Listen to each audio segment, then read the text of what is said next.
lot of this isn't going to make sense to you, and I'm sorry about that. I'm just going to start at the beginning, with the house.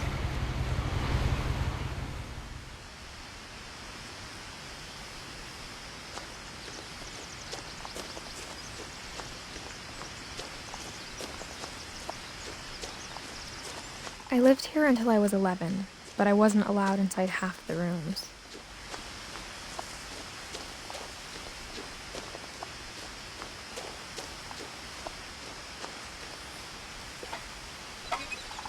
Inside the mailbox were bills from 7 years ago, marked urgent, open immediately.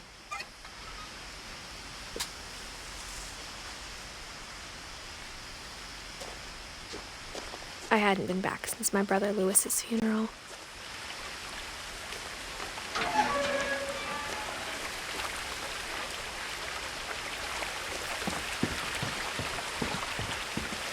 In her will, my mother left me a key, but didn't tell me what it unlocked.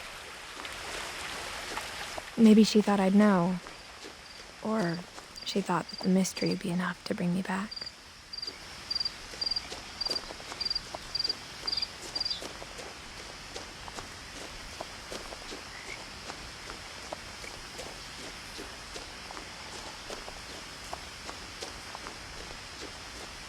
No one had driven this way in a long time, but I saw a few hoof prints.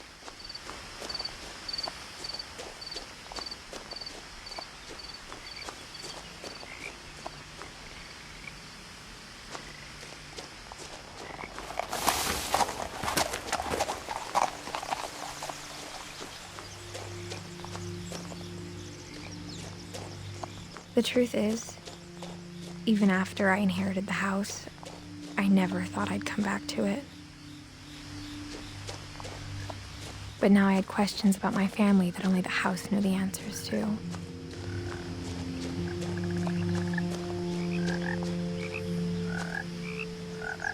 The house was exactly like I remembered it, the way I'd been dreaming about it.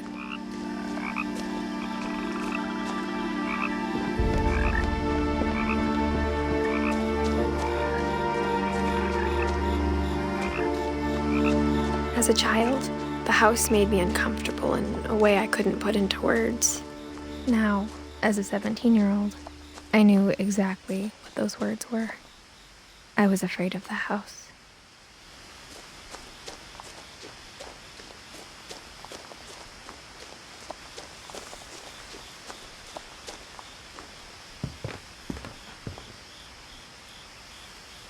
I hoped the key might unlock the front door.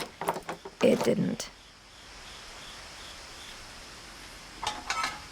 Looking in, I felt like the house itself had been waiting for me.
The house felt like it had always been here. Even the swing set was older than my mother.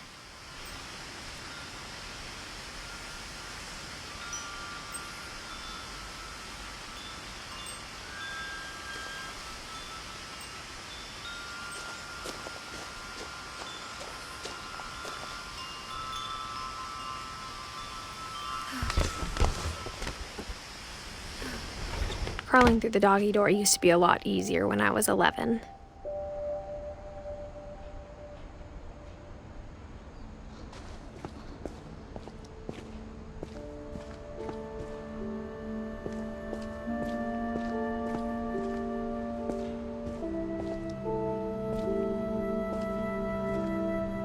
The power had been turned off the night we left. For the first time in years, I felt like I was home.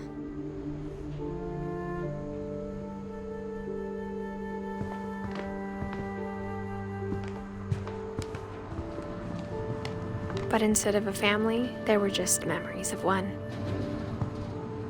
Like how only one restaurant would deliver to our house, so we had Chinese a lot.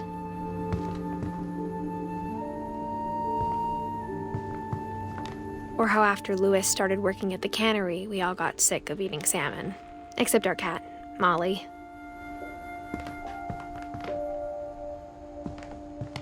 Nothing in the house looked abnormal. There was just too much of it, like a smile with too many teeth. My mom wasn't much of an optimist, but she never stopped believing that my brother Milton was alive.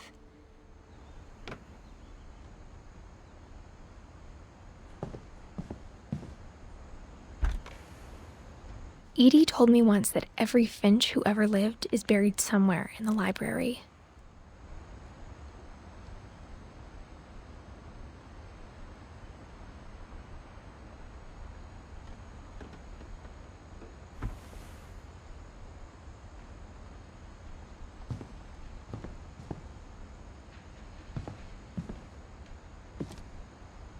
After Milton disappeared, Mom sealed up all the bedrooms. Then Edie retaliated and drilled peepholes.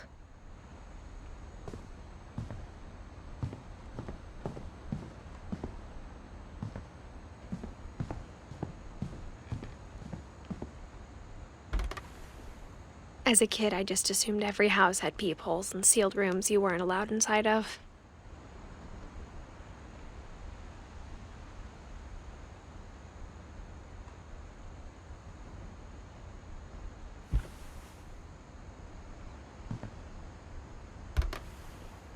My Grandpa Sam spent 7 years sharing a room with his dead brother, Calvin.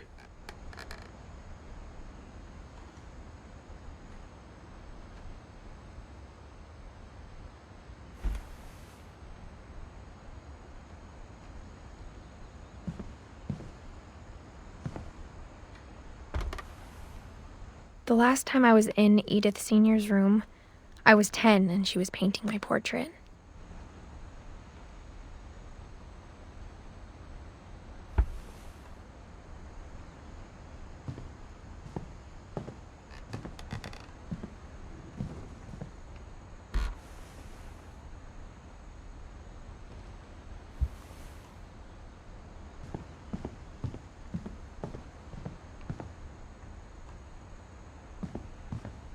Whenever people ask me about my family, the first thing they always want to know about is Barbara.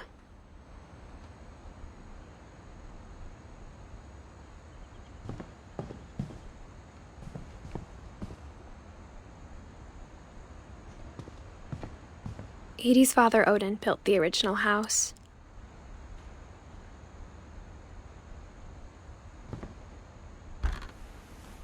Barbara was a child star for 2 years, until America grew out of it.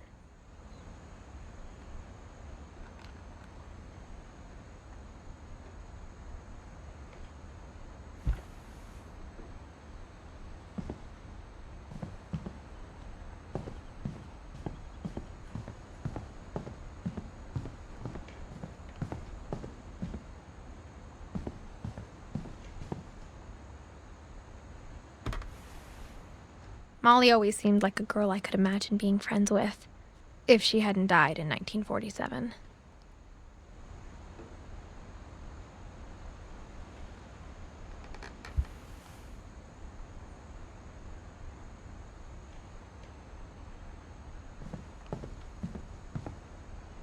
I spent a lot of time playing in Great Uncle Walter's room.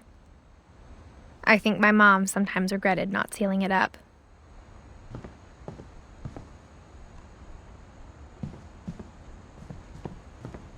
Louis told me there were secret passages, but I never believed him.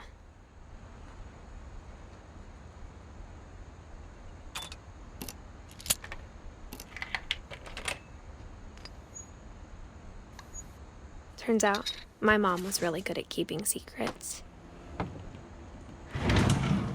Now it was time to find out what my mom had been afraid of.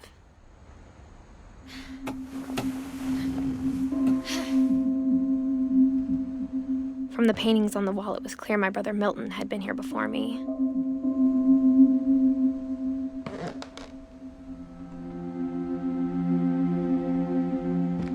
Reading this, maybe it sounds like I had a plan, but I had no idea what was behind that door.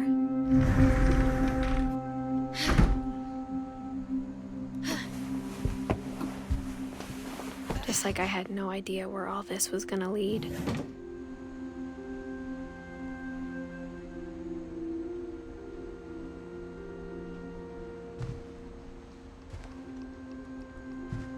I grew up looking at Molly's room through the peephole. I got the sense Edie had spent a lot of time here.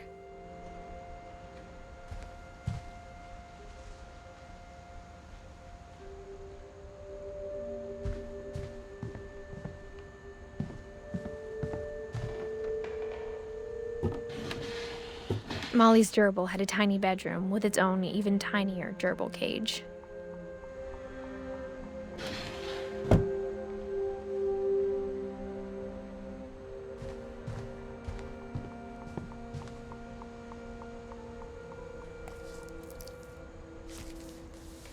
December 13th, 1947.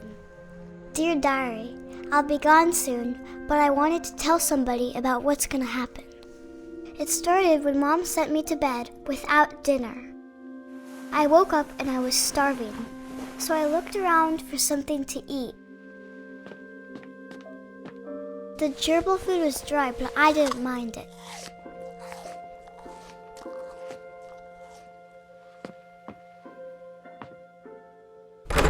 Mom, can I come out now? Sweetheart, it's late. Go to sleep.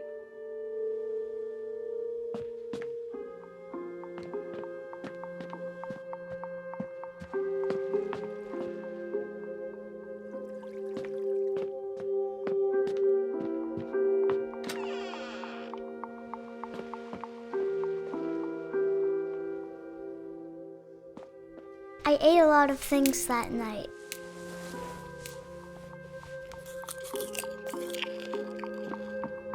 I kept eating and eating.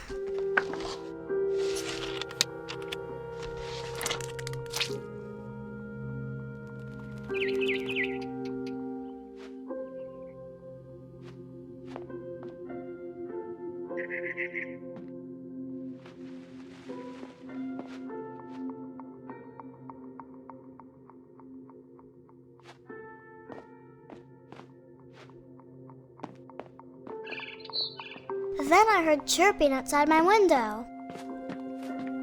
It was a barn swallow going back to her nest. I reached out for her.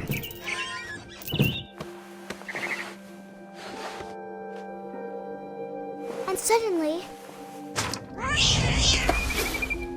I was a cat.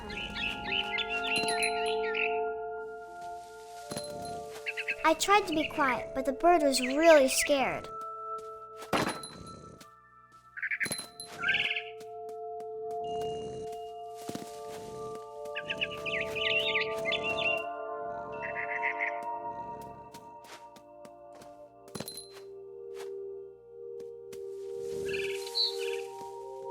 Mom and Dad didn't even look at me.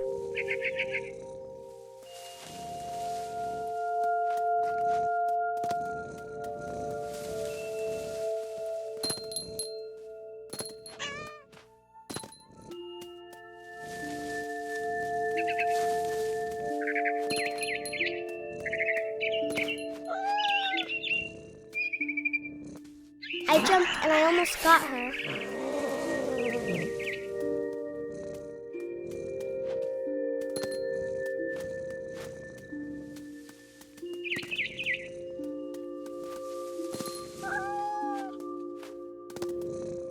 I could tell she was getting really tired.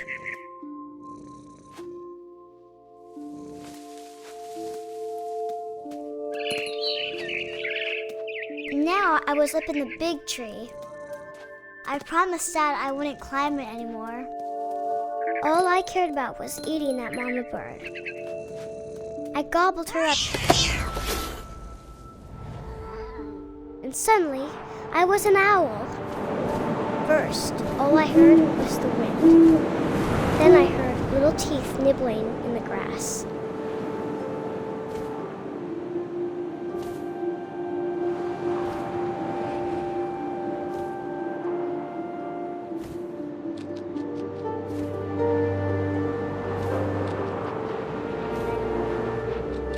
Rabbits.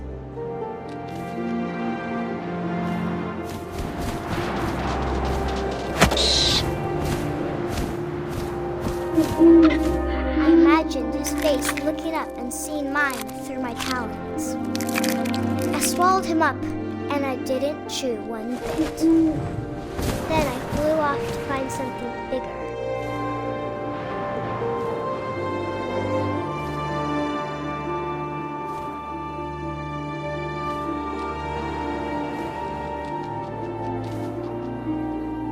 A mama rabbit.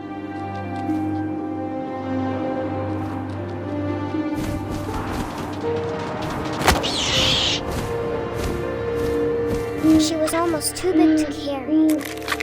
I started choking, but I couldn't stop eating.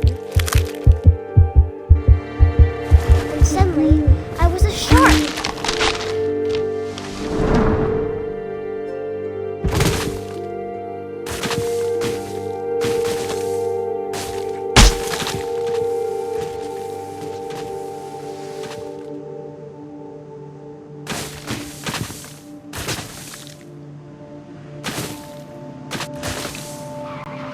I rolled off a cliff and into the ocean.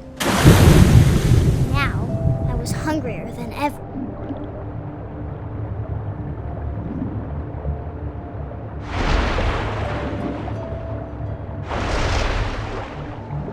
I wanted fat, juicy seals.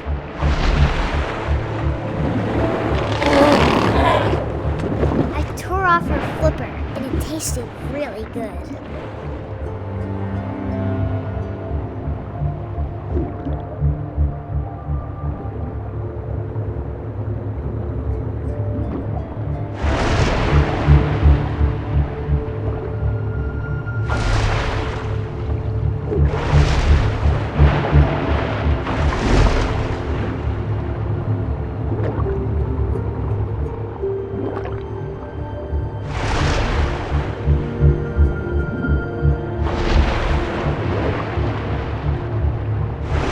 Grabbed on tight. But I was so hungry, I jumped out of the water. When I opened my eyes, everything had changed.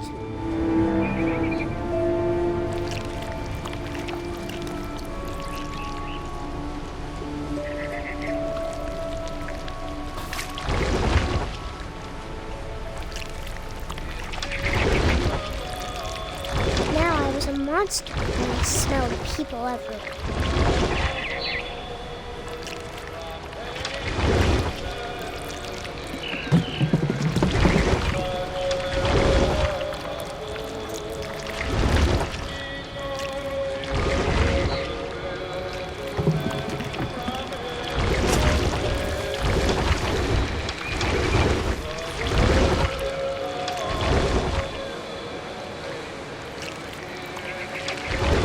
I was big, but I moved real quiet.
put him in the captain's daughter, put him in bed with the captain's daughter, put him in bed with the captain's daughter. What shall we do with a drunken sailor? What shall we do with a drunken sailor? What shall we do with a drunken sailor?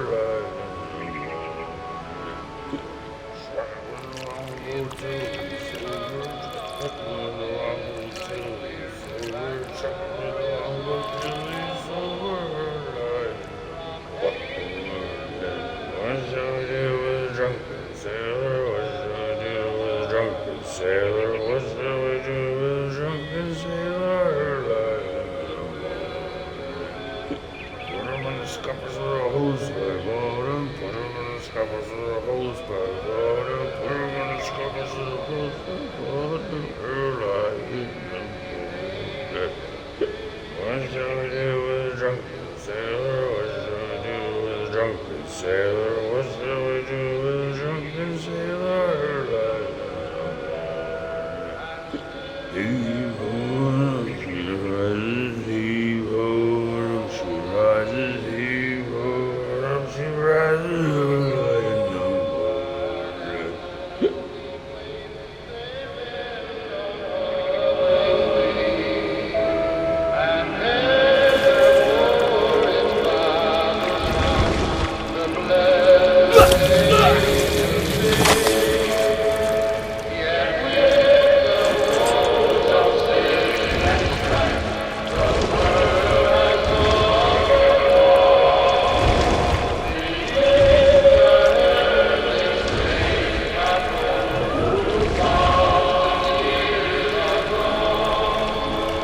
After the last passenger, I was still hungry. And to cross the water, I smelled something new. Something I had to have, so I swam towards it.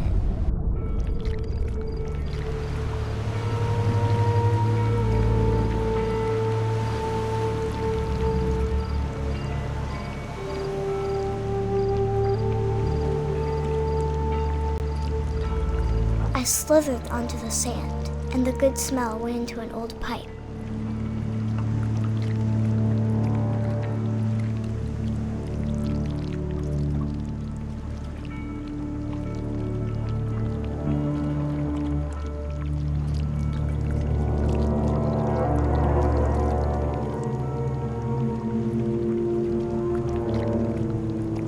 I got closer and closer.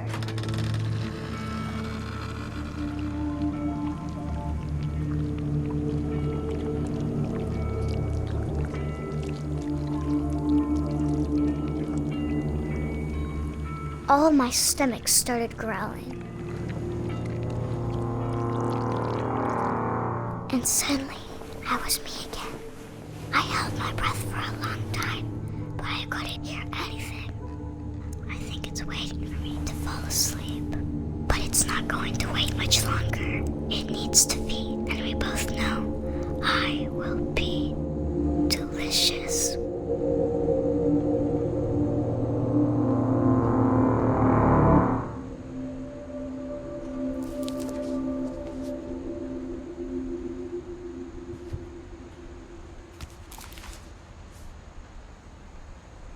I'm not sure if I believed all of that, but I'm sure Edie would have.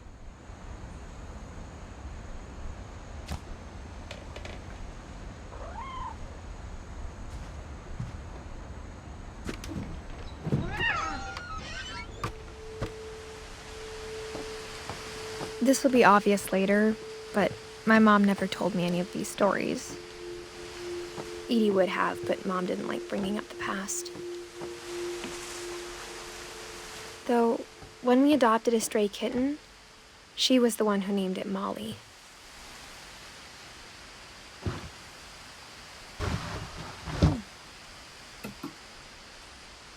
I spent a lot of time in Great-Grandma Edie's room.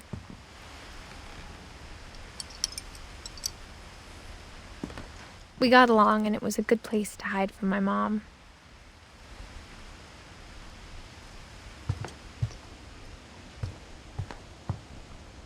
When Edie told people Sven was killed by a dragon, she could also have said he was building a dragon-shaped slide that collapsed. She could have, but she didn't. Even in her 90s, sometimes Edie seemed a lot younger than my mother.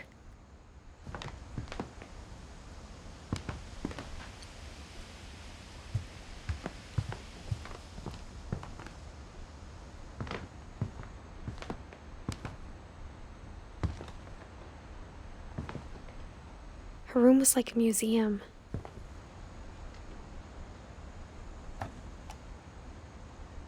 For 500 years, the Finches have been famous throughout Norway for their fortune and misfortune.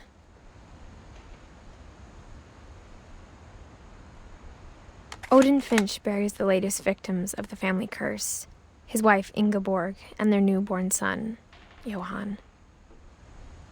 On January 7th, 1937, he set sail with his family and his house, hoping to leave the curse behind. But 40-foot waves off the coast of Washington send the house and Odin to the bottom of the sea. Odin's daughter Edie, with husband Sven and baby Molly, step ashore on their new home, Orcas Island. Odin Finch is the first to be buried in the new family cemetery. His daughter Edie is already dreaming of a new Finch house.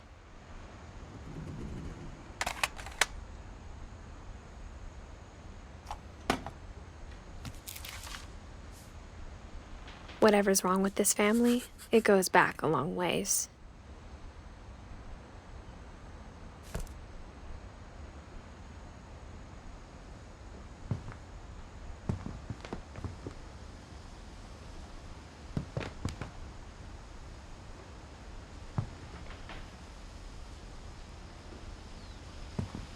Louis died a week before we left, but Edie had already started to memorialize him.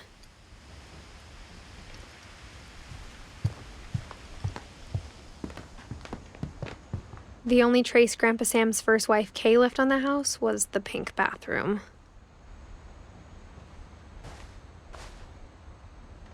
It was a pretty big trace.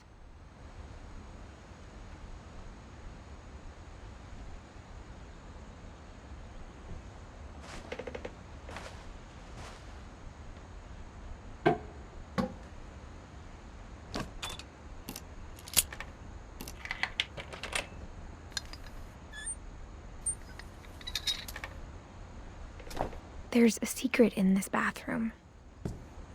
It's in the last place you would look. It isn't in the cupboard. It's hidden in this book.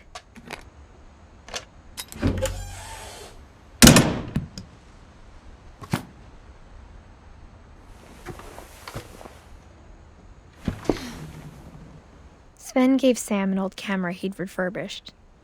He never put it down.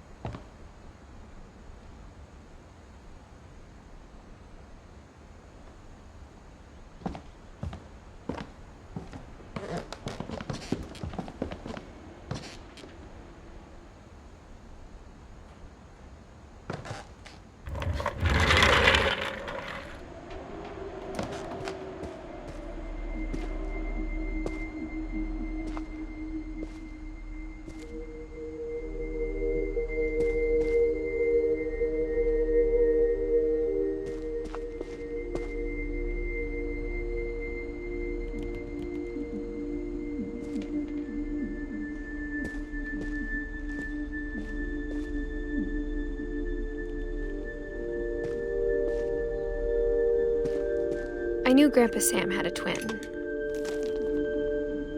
and that he never talked about him.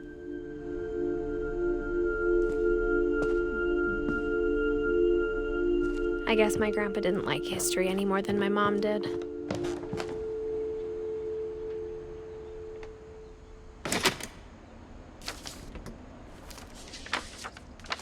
How I Want to Remember My Brother by Sam Finch. The thing I remember is that when he made up his mind, that was it.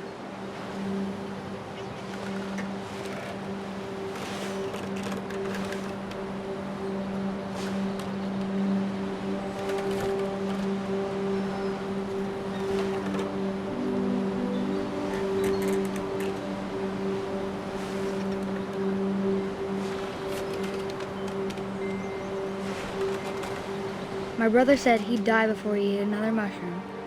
And he did.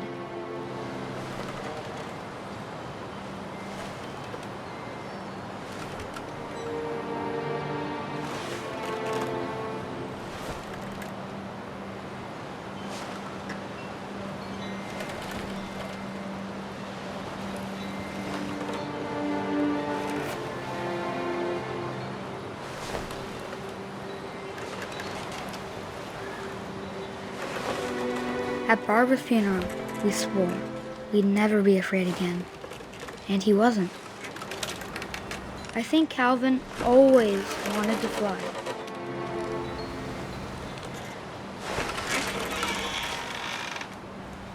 Sam! Calvin! Dinner's ready! Coming! But that day, he finally made up his mind to do it. I told him going around was impossible. Maybe if I hadn't said that.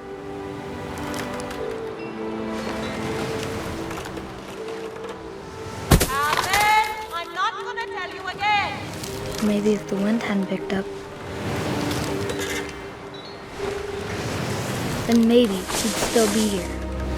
But I doubt it. I think he'd already made up his mind. That's what I want to remember about my brother.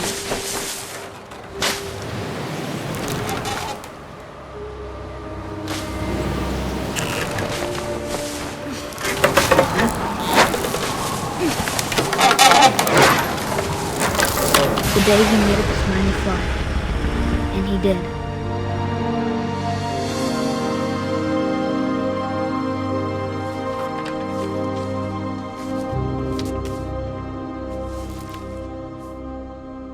Calvin's story felt strangely familiar.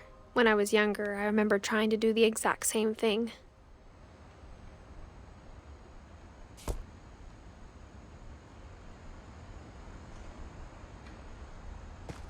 After the funeral, Edie roped off Calvin's half of the room.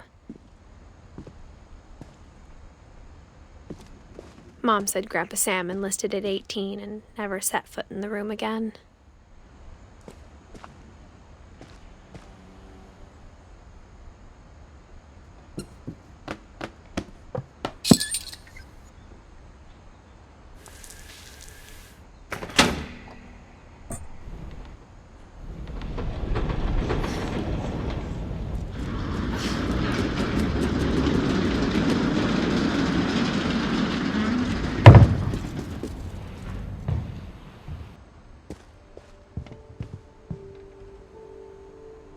The passages were a pretty tight fit. They'd obviously been built for smaller hands and bellies.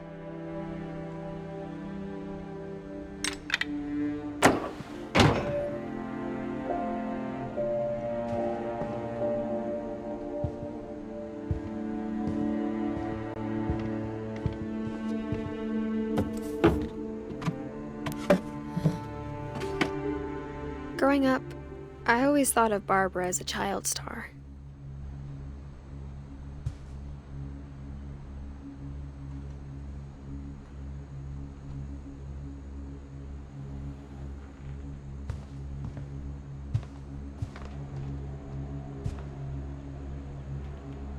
I never thought about how hard it must have been for her afterwards.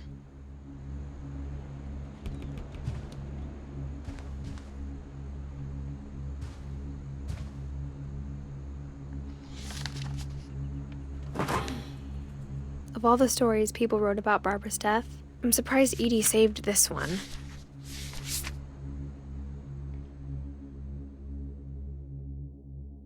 Old Jack here with another ghastly tale inspired by America's most unfortunate family. I'm calling it The Surprise Ending of Barbara Finch. As a child star, Barbara was famous for her scream. Now at 16, she was all washed up, a has-been. But But in a lucky break, she'd been asked to perform her signature scream at a local convention for monster movie fans. It was just the boost her career needed. Unfortunately, her scream hadn't aged well. Getting better. I think you just need the right motivation. Her biggest fan and current boyfriend, Rick, was about to demonstrate when... Now that was a great scream. It was Barbara's father, Sven. He'd slipped into a table saw and had to be rushed to the emergency room. So Barbara got stuck babysitting her youngest brother, Walter. Her convention comeback was cancelled. Okay, I'm hearing frustration, but I'm not hearing terror. What if I tried... A gang of hoodlums in Halloween masks have been terrorizing Orcas Island tonight. Police are urging residents to... That came from the basement. You're right! Also, I loved your delivery on that. Why is your basement door locked? Because my dad likes making puzzles and secret passages. There's a key hidden in the music box. The secret is to keep winding and winding until finally the key pops out. Thanks, babe. I'll be back in a sec. 20 minutes later, Rick hadn't returned. So Barbara went to look for him, right on cue. She reached for the music box. And as she wound the key, she listened for Rick, but the house was silent.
The old fridge rattled and grew still.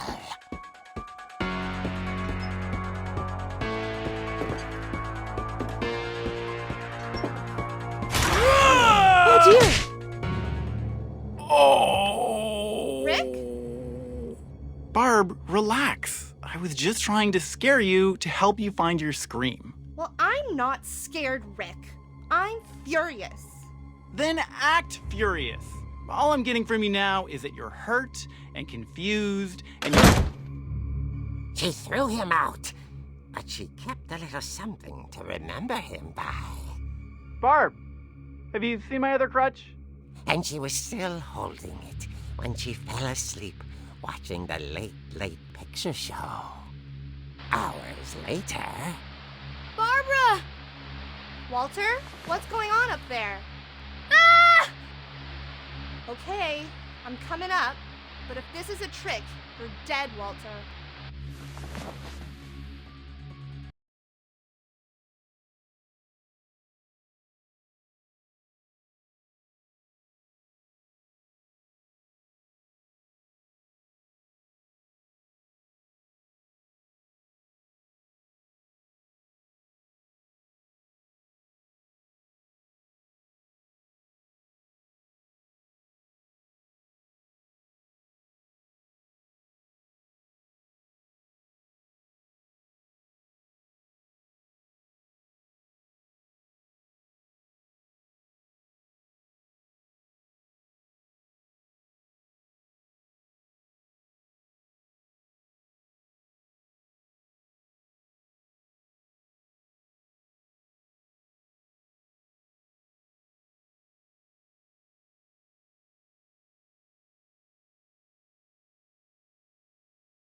hadn't been opened in years. The hinges grow.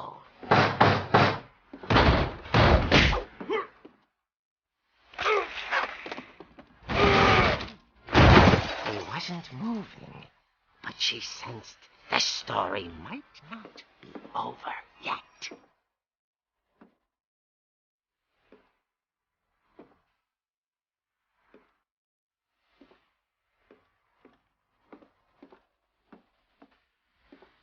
The hookman had vanished. She listened for his breathing, but all she heard was...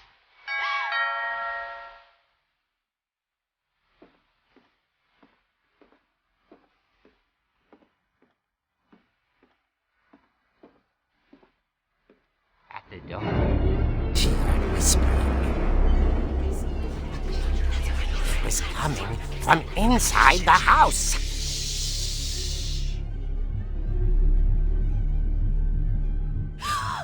Oh dear. The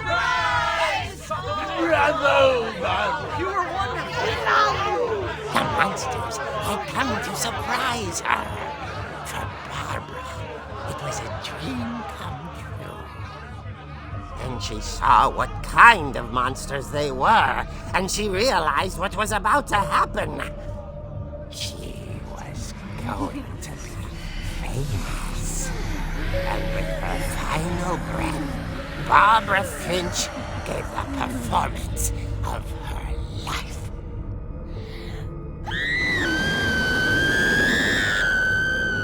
I wasn't there myself, but I hear Barbara was magnificent. Poor girl. She had a taste for stardom.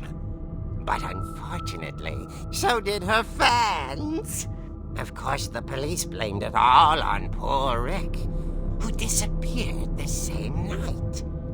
And little Walter? Hiding under his bed the whole time. He took it all pretty hard, but that's another story. As for Barbara, tucked inside the music box is all they ever found of her. Her ear. Now that's what I call a real eerie tale.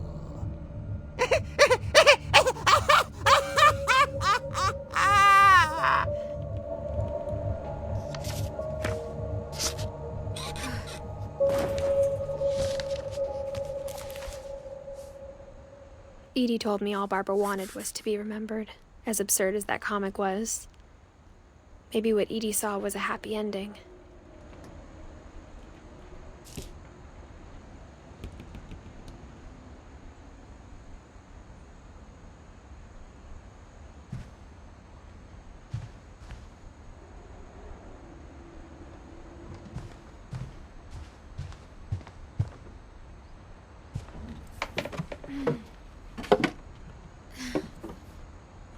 I guess now I know why Mom didn't like me playing with the music box.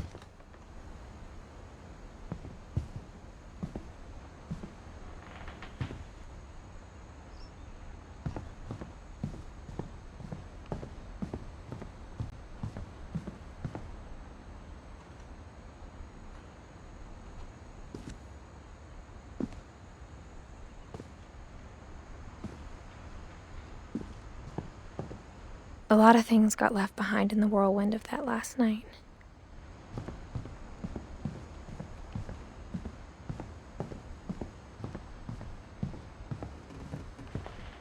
Even the fireplace had a story. Edie told me the bricks came from the original house, after it sank. The table was still a wreck from the night we left. My mom was the only one of us who could imagine Great-Grandma Edie living in a nursing home.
Mom said the basement was off limits, unless I wanted another tetanus shot.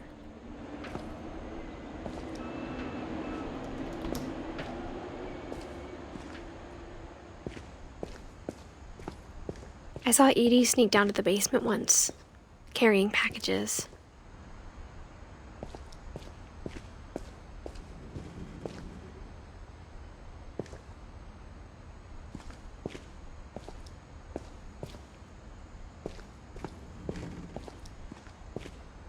I thought maybe she was hiding presents.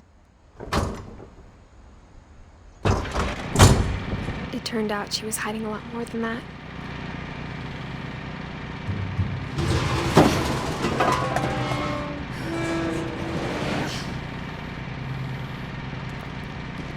I remember asking Mom once about where Walter had gone.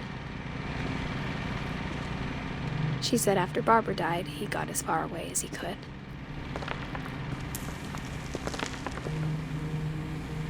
If there's a pattern in all these stories, I think it's that none of us has gotten very far.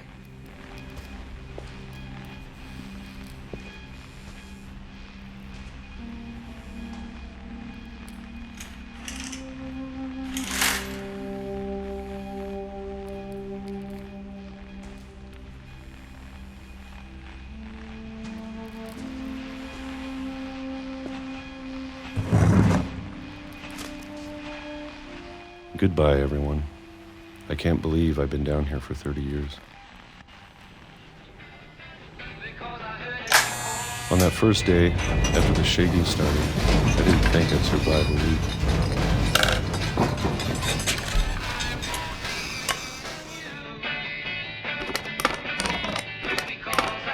But after a few days, I settled into a routine. That's what kept me sane. Having a schedule, living for today. I always expected to be dead tomorrow.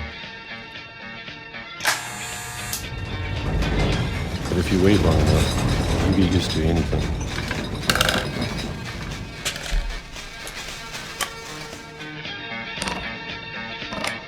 Even a monster on the other side of the door starts to feel normal. Almost friendly.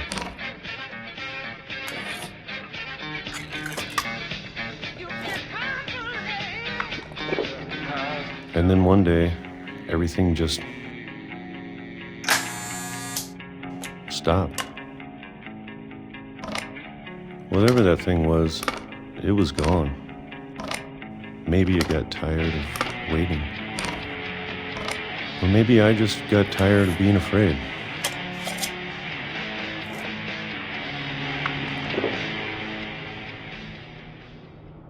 It's been a week now, the longest in 30 years. I'm done waiting. I have to leave while I still can.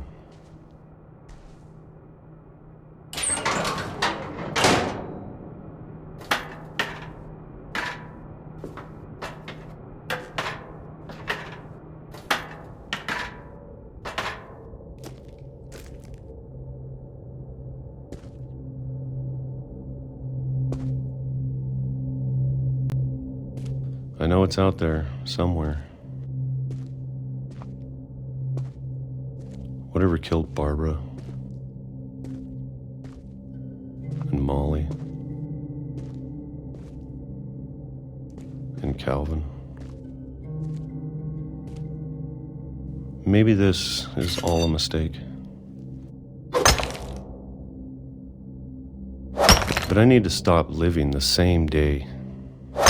Even if it kills me.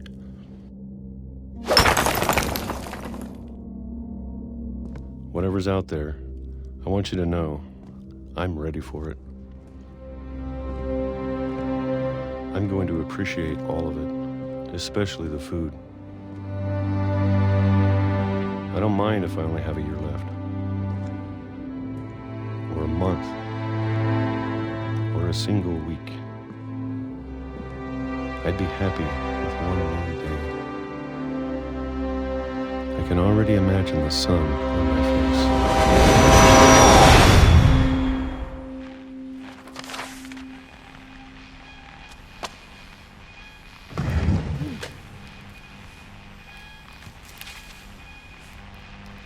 Walter died when I was 6.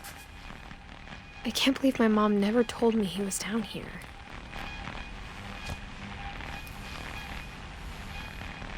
I'm sure my mom was trying to protect me.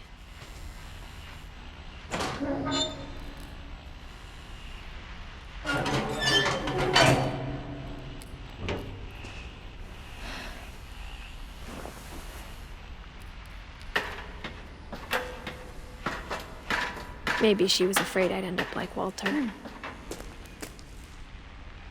But if she never told me about an uncle under the house, I can only imagine what else she was hiding.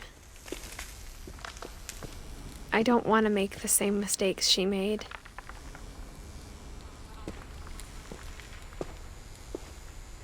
Trying to bury something that's still alive.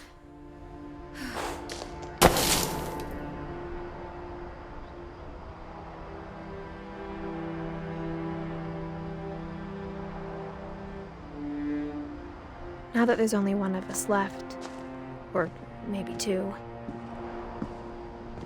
I thought it was time I heard the stories for myself and found out what happened to everyone else. But now I'm worried the stories themselves might be the problem. Maybe we believed so much in a family curse, we made it real.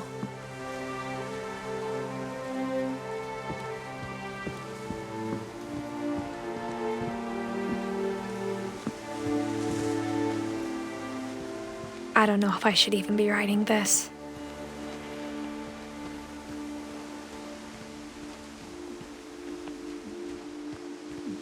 Maybe it'd be better if all this just died with me.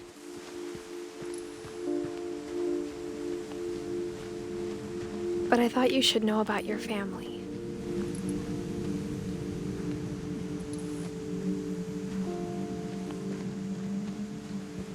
And the history you're a part of.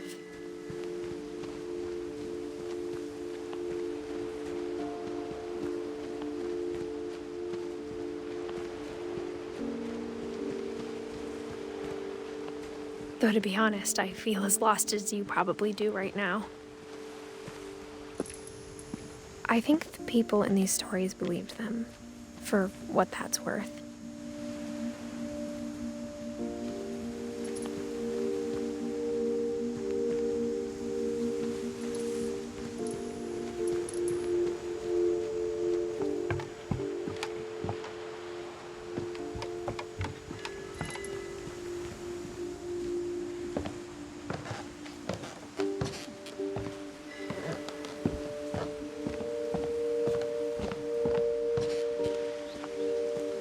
And when you look at the house, that history of imagination and stubbornness and madness, any of it seems possible.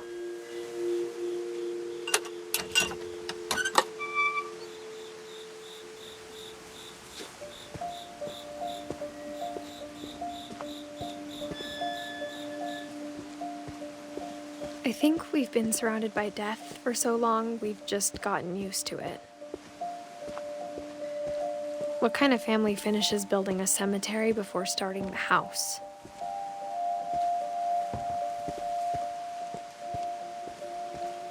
It's embarrassing for me to admit this, but the pet cemetery made me more uncomfortable than the human one. 3 of the gerbils are mine, and 2 had been my fault.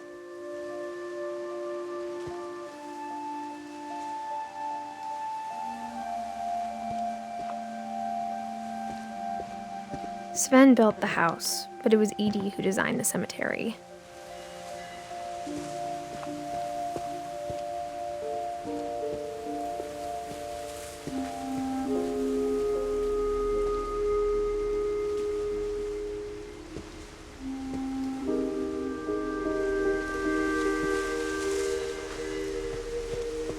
I'm sure Odin's monument had been Edie's idea.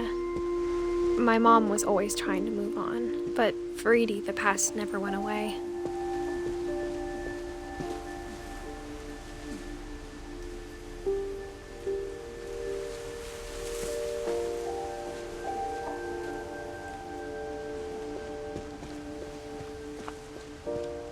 She could see it poking out of the water at low tide.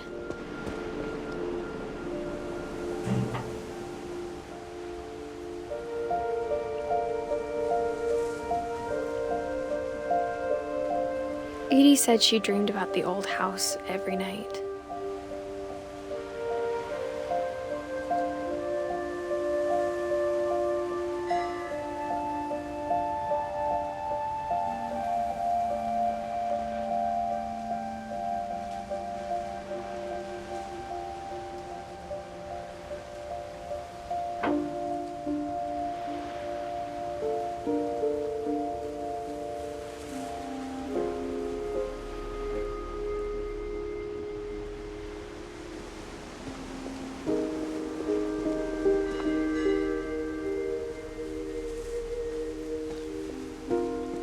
Edie's side was always easier for me to understand.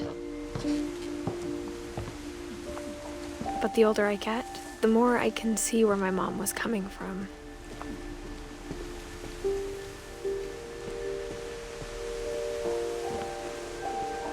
She lost 2 of her brothers, just like I did.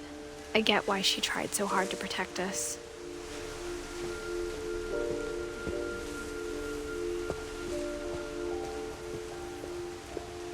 There's so many things I wish I could ask my mom now. Part of me thinks this is what she wanted all along. For me to come back someday and find everything out for myself.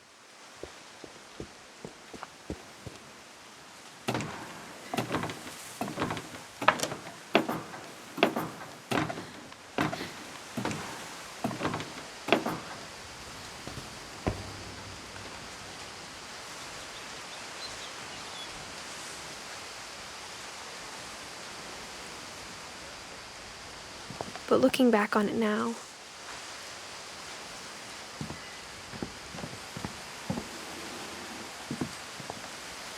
if she told me there was going to be so much climbing, I never would have come when I was 22 weeks pregnant.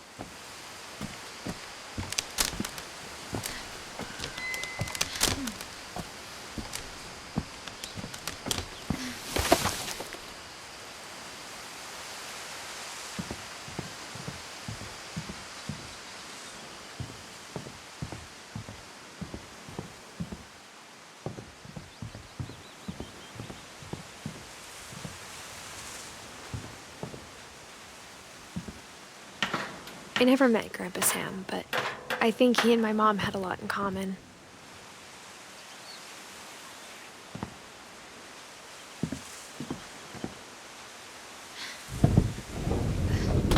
They were both pretty intense.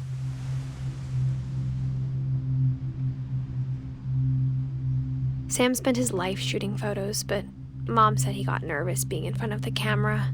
I guess we're all afraid of something.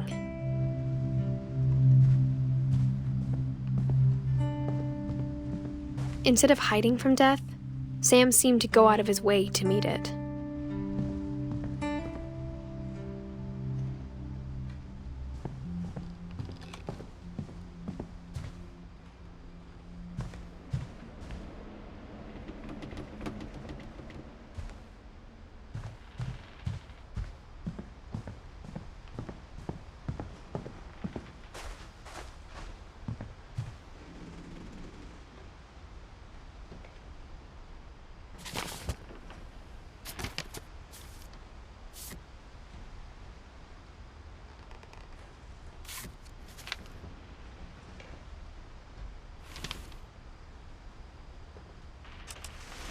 Dawn, I promise, you'll never forget this weekend.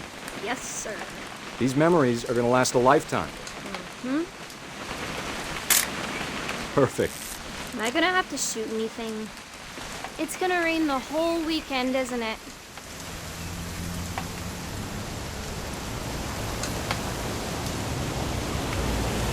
please just take the damn picture? Hey, language.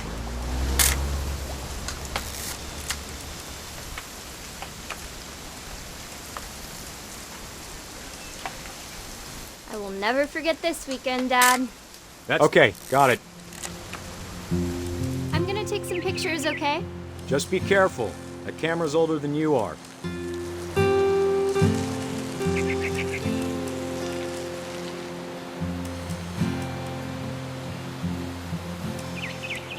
You're right, Dad. It's starting to clear up. Still freezing, though. Aw. Definitely should not have drunk all that coffee. Hey! That's a keeper. Hold still while I take a picture of you. I'm just saying, I'm not always gonna be here, Don. You'll need to remember this stuff, if you want to survive. I'll be fine, Dad. You know who else thought he was gonna be fine? Some guy who died. Don, I'm being serious. I know, Dad. You're always serious. Doesn't being out here make you want to chill out? Well, to tell you the truth, I haven't been out here in 20 years.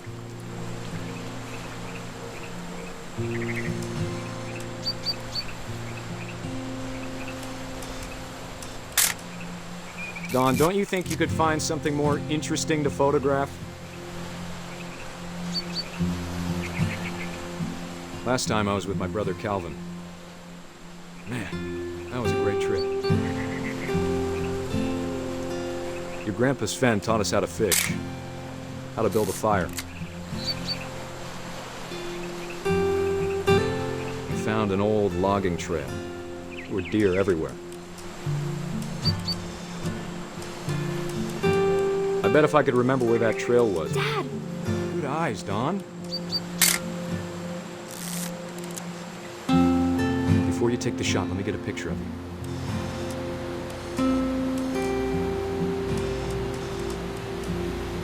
Dad, Let me get behind you. do I have to do this?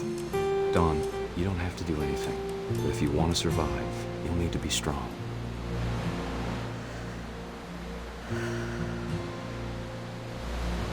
Now keep yourself squared up, elbows down, like we practiced, whenever you're ready.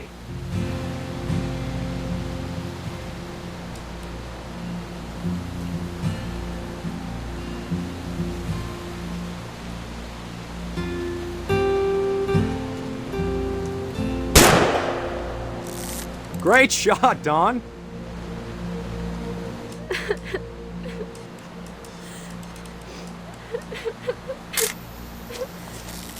I'm proud of you, Don. Always remember that, okay? Dad, it's twitching. I think That's it's totally so- normal, Don. Just focus on the camera. Try not to think about— Dad!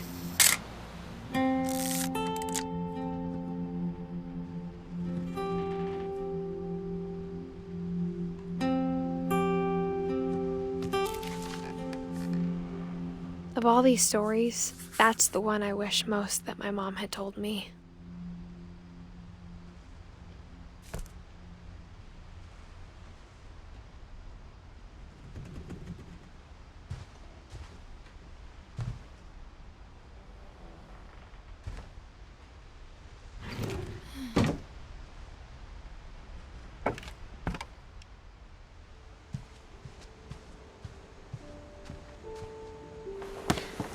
After Sam died, my mom and Edie got really close.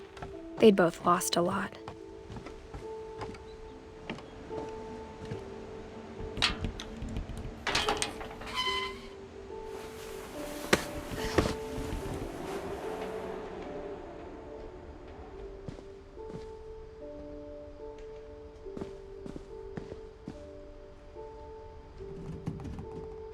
I can't imagine my mom ever writing poetry, and yet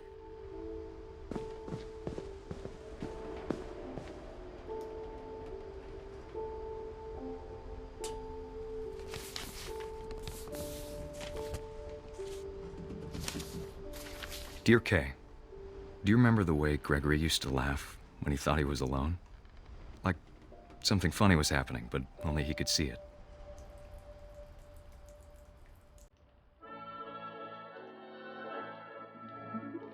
he saw things the rest of us don't.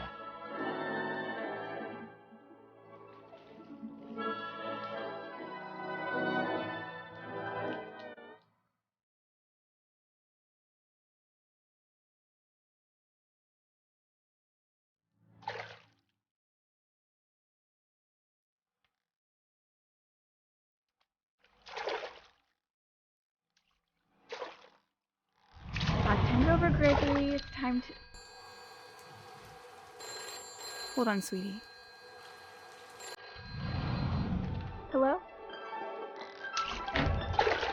Sam, I told you I don't want to talk right now. I wonder what he saw.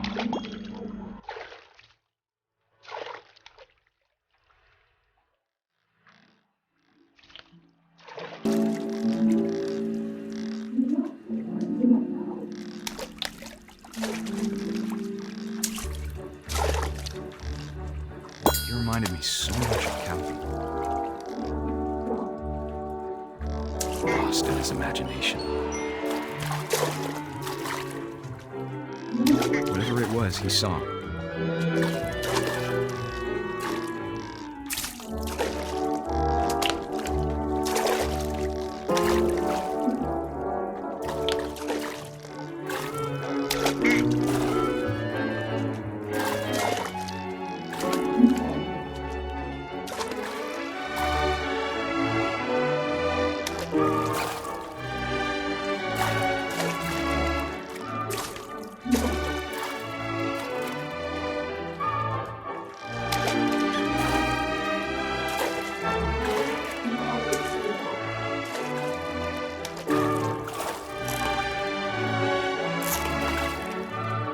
It sure made him happy.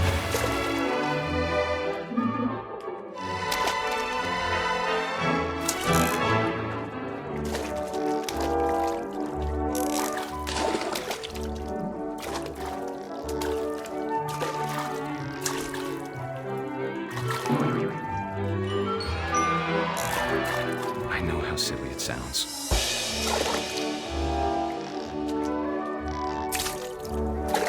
But I worried about a baby being too happy. I could feel him slipping away. Sorry about that, Gregory. I know you did everything you could. Maybe if I hadn't called that night. Damn it. I wish he could have told us about the world he saw.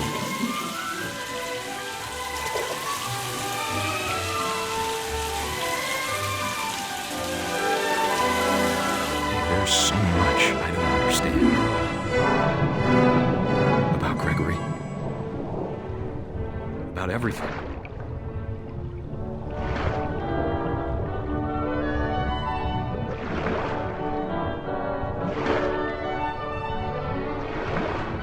But I know what happened wasn't your fault.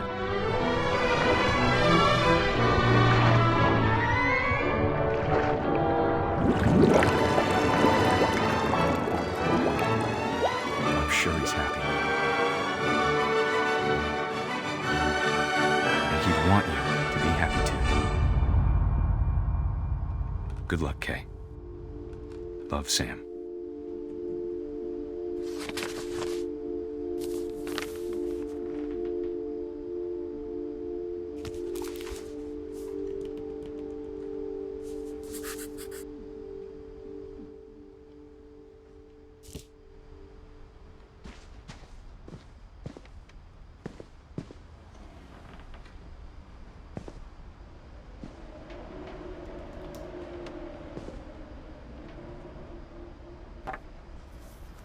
A poem for Gus, who always said the wedding was a bad idea.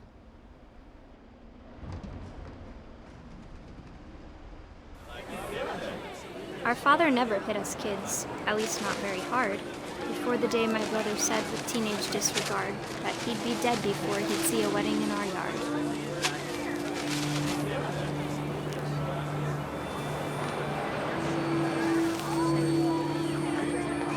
My father made him come, of course, but Gus stood far apart, just flew his kite and bottled up the storm inside his heart.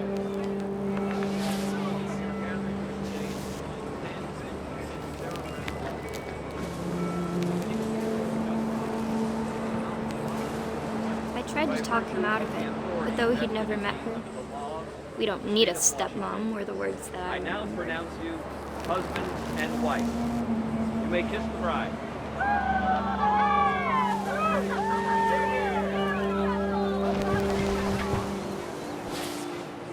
When the time for photos came, Dad ordered him to come here. But Gus declined, and as a sign held up his middle finger.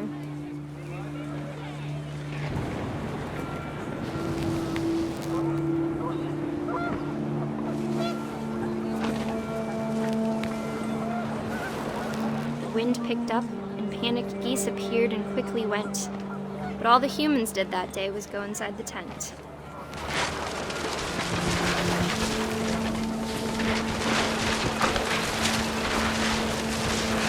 The rain came down in buckets then, but no one seemed afraid that nature might destroy the tent our dad had crudely made.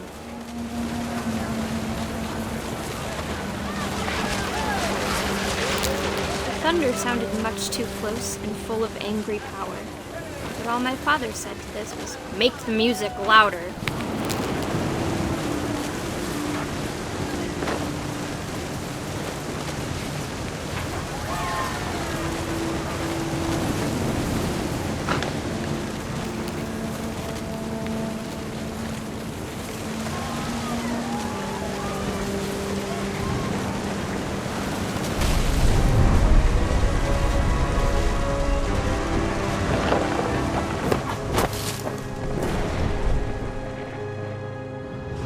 I wish that I could truly say I thought about you on that day. Out there on the beach alone, just you, the wind, the sea, and foam. But I didn't, until we found you.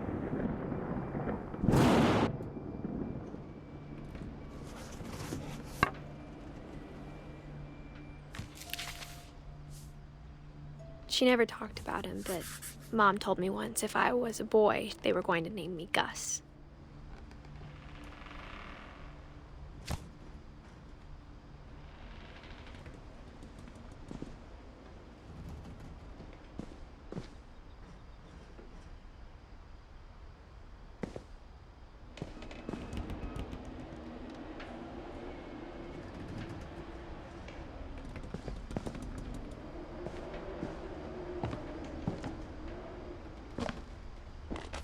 My mom moved up to the loft after her brothers died. At the time, it was as far away as she could get.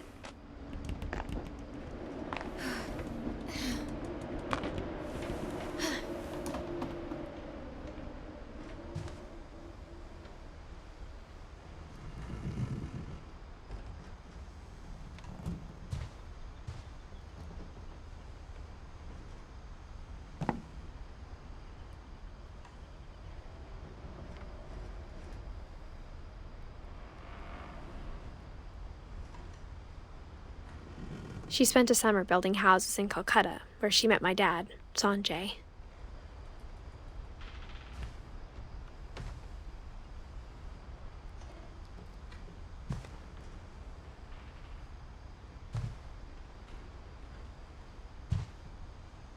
Religion was another thing my mom never talked about, but I think it helped her a lot after her dad died.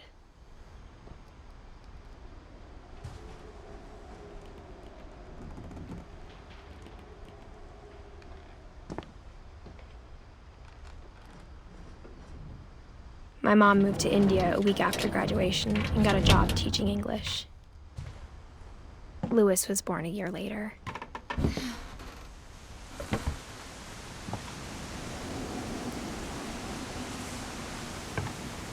When my dad died, I don't think Mom knew where else to go. I'm sure Edie was happy to have her back.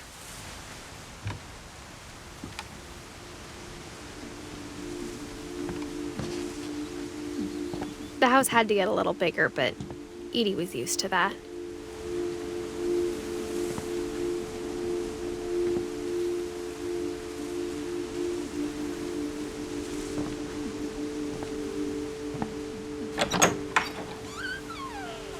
And for a while, things were good.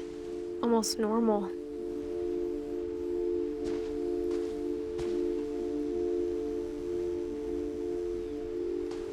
But it didn't last.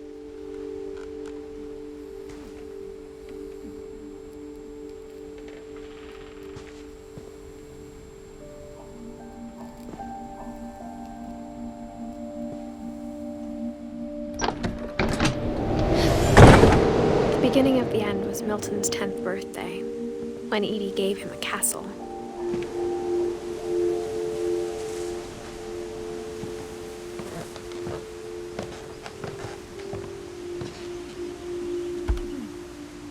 After Milton disappeared, the only thing he left behind was a room full of paintings.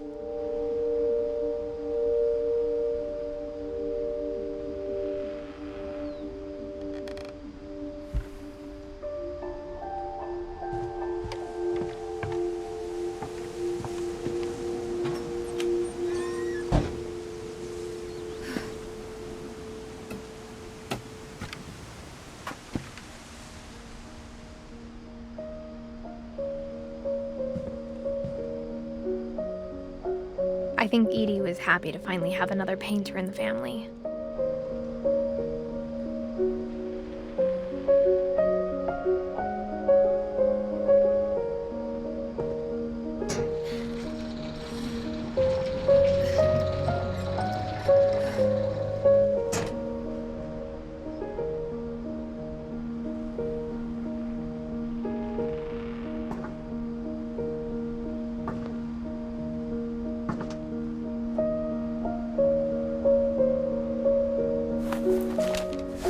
Milton Finch in The Magic Paintbrush.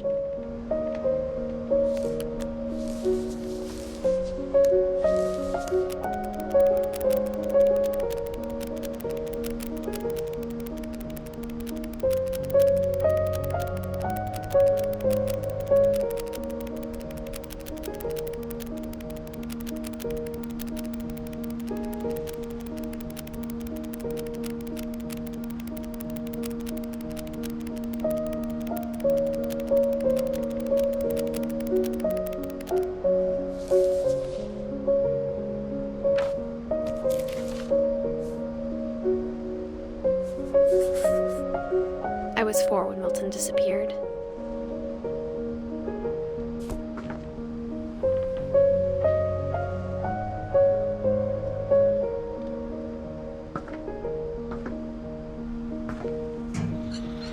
Mom spent months searching for my brother. Then she sealed the doors.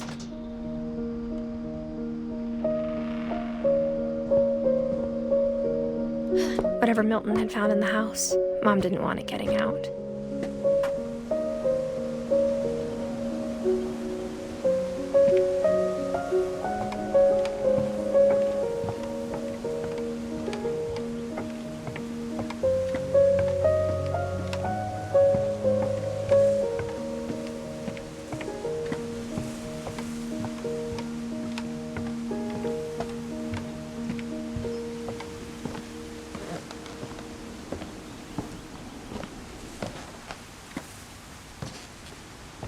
Mom definitely blamed Edie, but I think Louis blamed himself.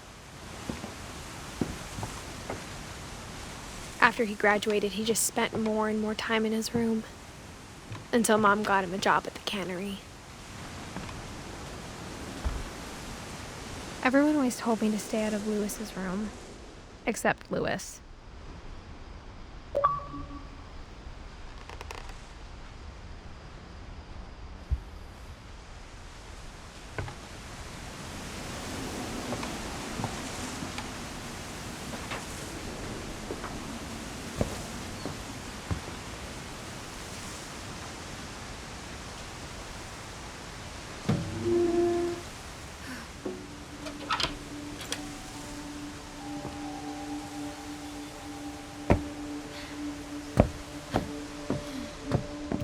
Louis's room smelled very, very familiar. That part of him lived on.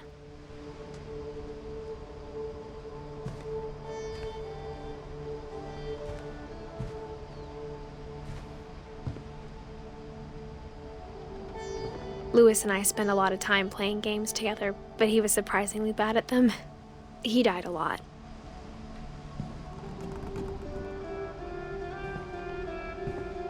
He was so proud of being Indian.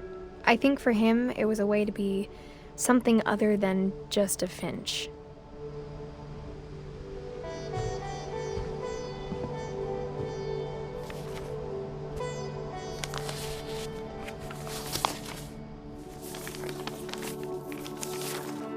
Dear Mrs. Finch, as Lewis's psychiatrist, I can understand your desire for an explanation. As I see it, the trouble began in January, shortly after we convinced your son to seek treatment for substance abuse. Newly sober, I believe Lewis first noticed the monotony of his daily life.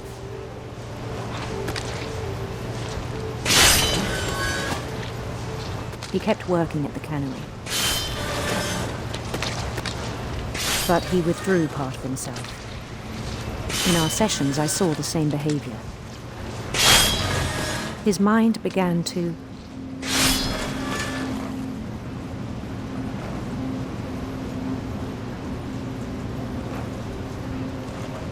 wander.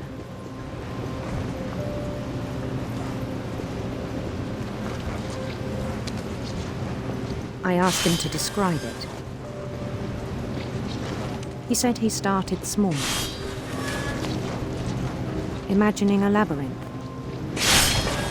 He'd feel his way about. Then something moved. Bats. And toads.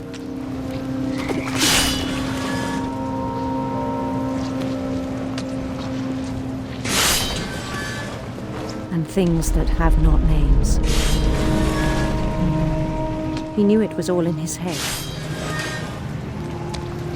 But he took it very seriously. I had hoped he'd find himself.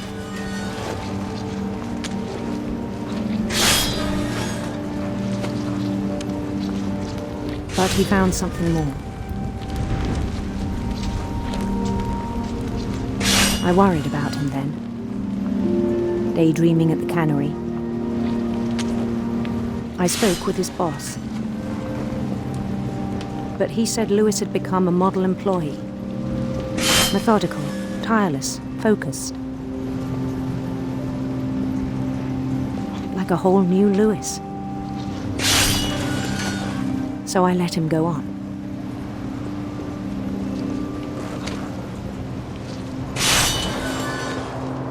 I even encouraged him. It seemed very promising at first. He told me he'd made a new friend.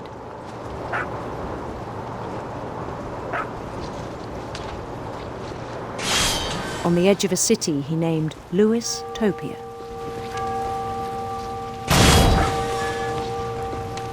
He built the city up slowly, brick by brick. Then he made musicians.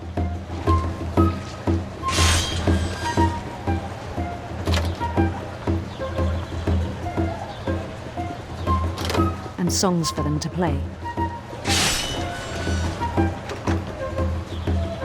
He talked about starting a band.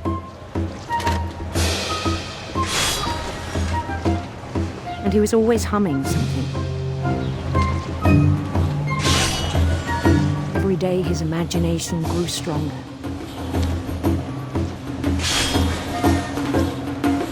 He no longer spoke at the cannery. But his chopping was as reliable as ever. Then one day it struck him that all the cheering crowds, even the stones under his feet, were all in his imagination, so he could do whatever he wished.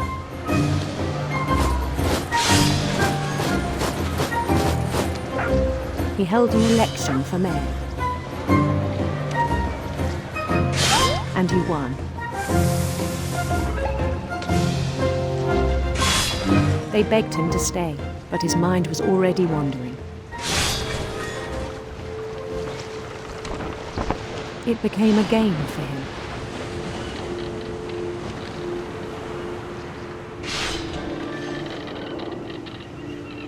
He'd conquer a city, then immediately push on. New Louisville.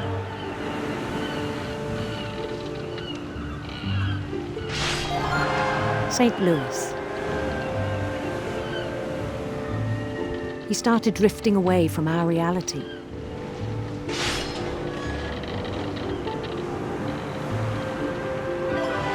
Minneapolis, until one day he forgot to go home from the cannery.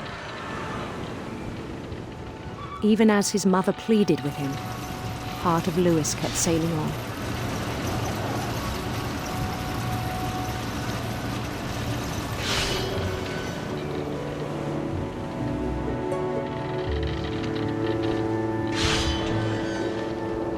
In Louisburg, he heard rumors of a handsome queen.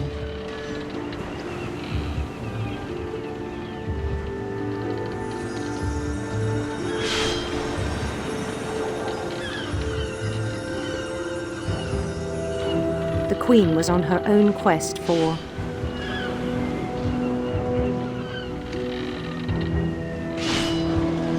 sinister serpents.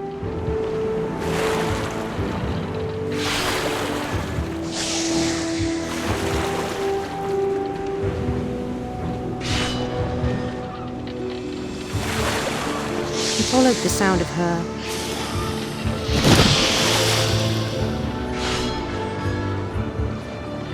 electric sitar.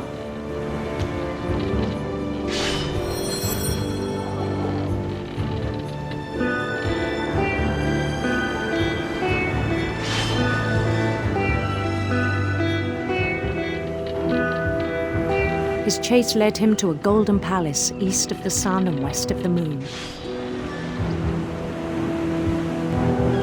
Even then, his logic remained sound.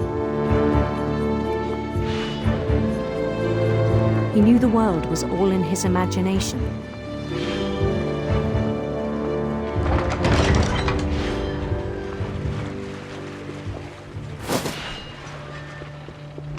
But he was so proud of having created it.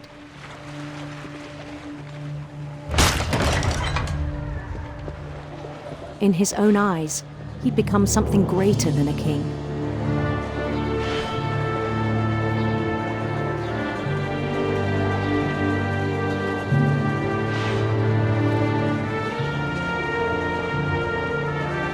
For someone who'd never known success in the real world, I think it was overwhelming.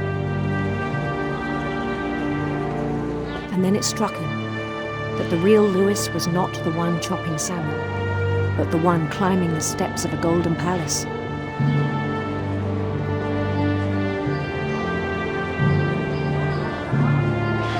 My imagination is as real as my body, he told me. It was hard to argue with him.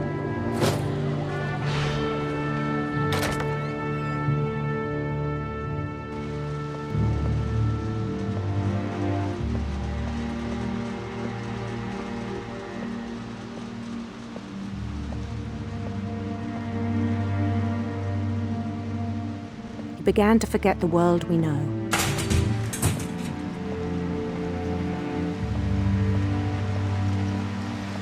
I think it pained him to remember Louis, the cannery worker.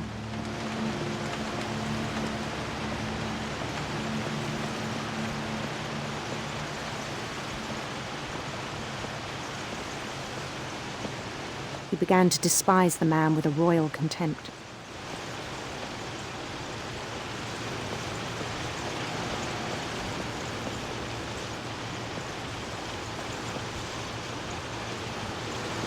I still thought I could save him.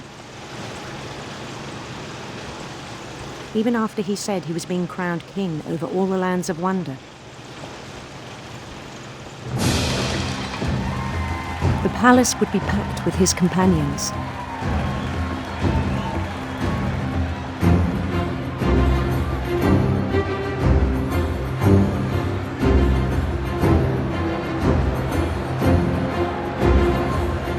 Including the wise Calico who'd insisted on advising him.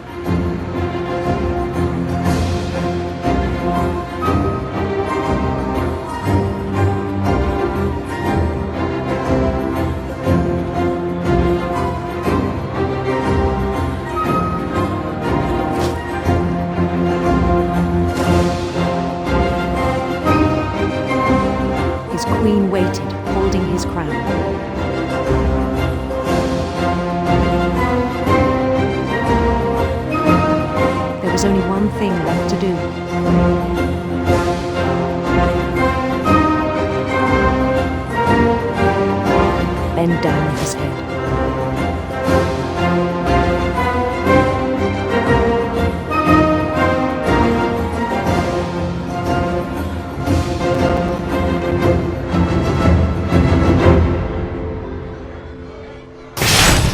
And the rest I think you know. Mrs. Finch, your son was a kind man who will be missed by all of us who knew him.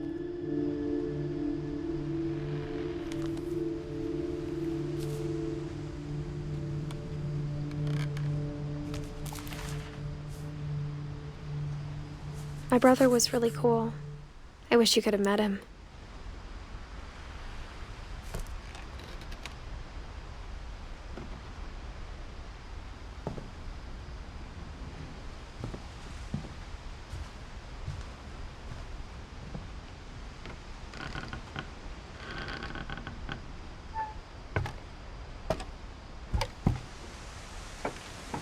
On the way back from Lewis's funeral, my mom told me to start packing. She waited until the day before we left to tell Edie. I'm not sure if she wanted to make it easier or harder.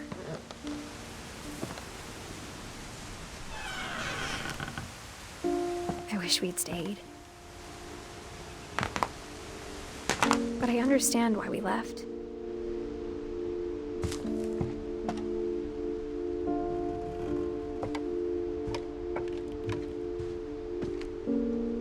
My mom ended up leaving everything behind.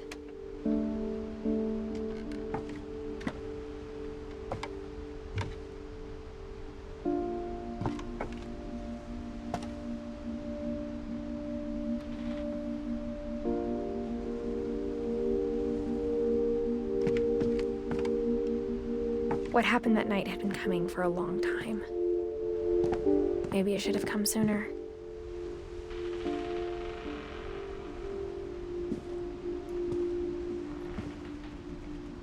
But it had to end one way or another. All that's left now is to tell you about that last night.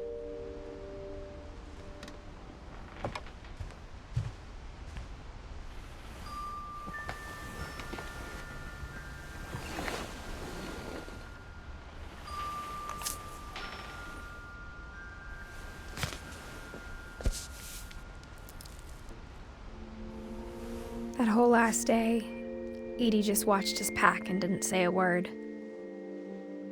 Until supper, when she raised her glass and said, "To our final night together, and all our final nights apart." Grandma, you know what I said about alcohol. Some of your medications are very Edith, specific. I left a present for you in the hallway.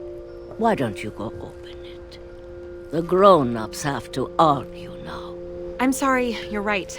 We're all leaving tomorrow. Let's just enjoy our last... I'm not leaving. Edith, you're excused.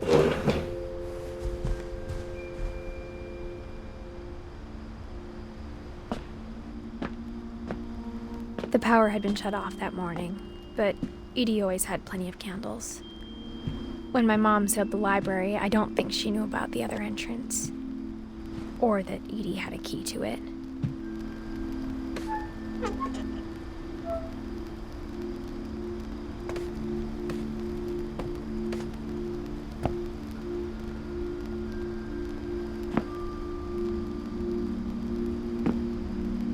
The thing you're afraid of isn't going to end when you leave the house.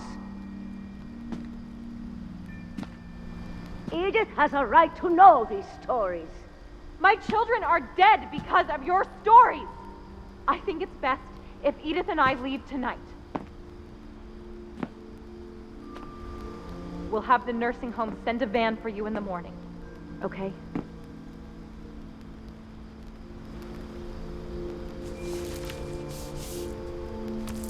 Dear Edith, there's so many stories I wish I could tell you, but there's only time for one. This is about what happened on the night you were born. That night, the tide went way, way out.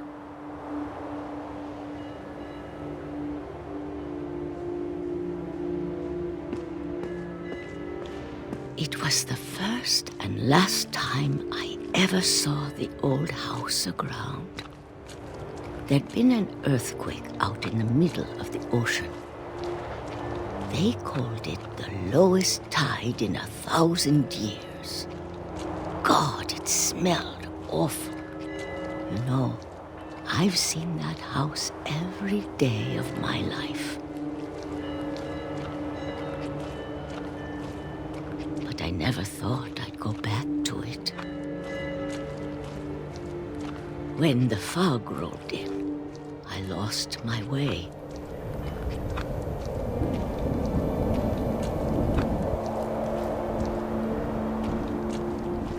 I got turned around.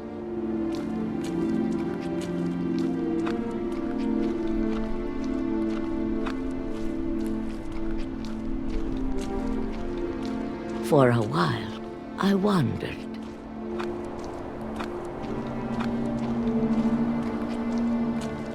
I started seeing things.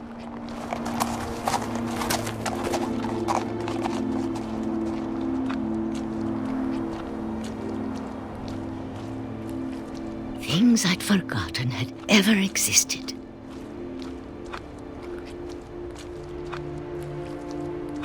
But when I saw them, they felt like old friends. That night, a lot of things came back to me. Or maybe I came back to them.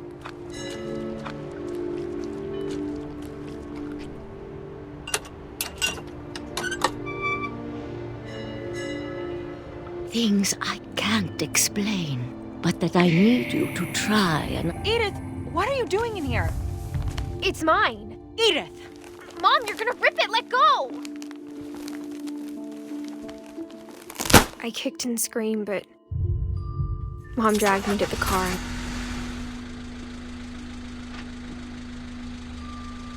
I never saw Great-Grandma Edie again.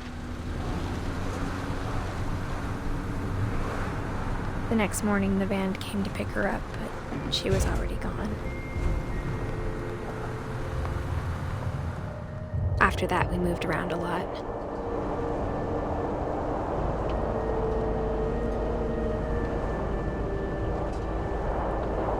We both tried to make the best of it.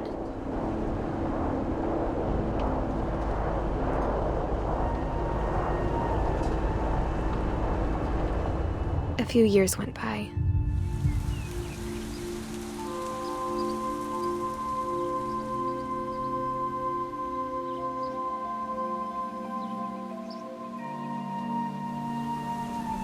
My mom didn't like to talk about it. But she started getting sick a lot. The rest happened pretty quickly.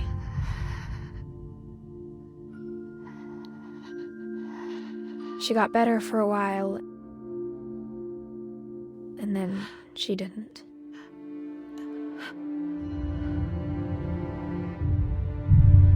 And then I was alone.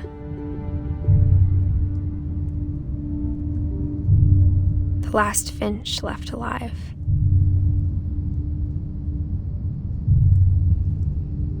Until I found out about you. I'm still not sure what to tell you about all this.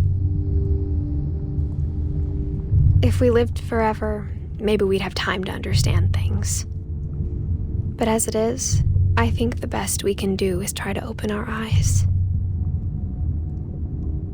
And appreciate how strange and brief all of this is. This journal was supposed to be for you. But now I hope you'll never see it. I just want to meet you and tell you all these stories myself.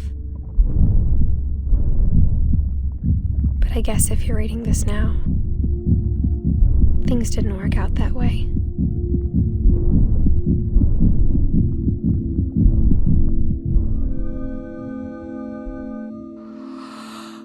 This is where your story begins. I'm sorry I won't be there to see it. It's a lot to ask, but I don't want you to be sad that I'm gone. I want you to be amazed that any of us ever had a chance to be here at all. Good luck.